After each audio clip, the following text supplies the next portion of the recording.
humaba pa yung buhay ko. Para mahaba pa yung panahon na magabayan kita at maparamdam ko sa iyong pagmamahal. Lalo na ngayon na wala na kayong mama and lola.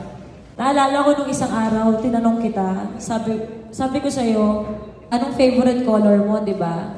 Sabi mo sa akin, blue. Ayan, may mga blue. Pero ang niregalo ko sa'yo ay something red.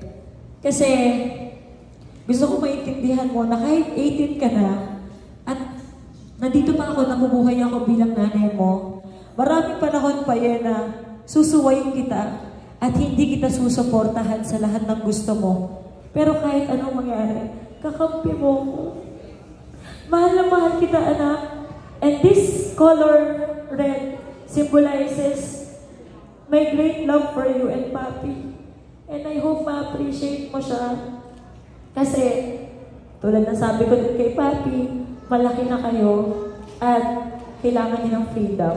Kahit meron pa kayong mami-on. Mahal na mahal kita pa yun. I'm very sorry sa mga panahon na wala ako para sa iyo. Ganun talaga eh. Pero ngayon babawi si Mami. Sa'yo lang, open mo na gift mo.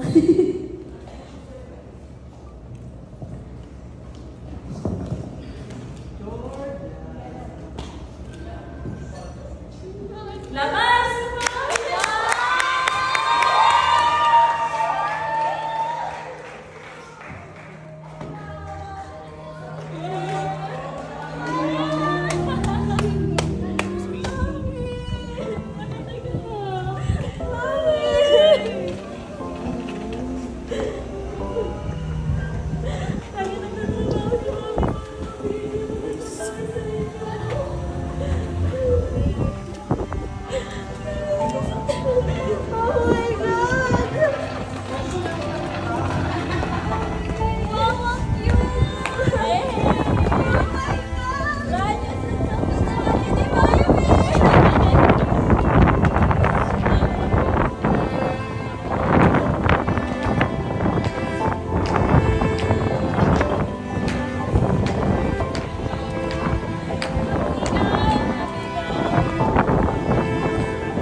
Woo!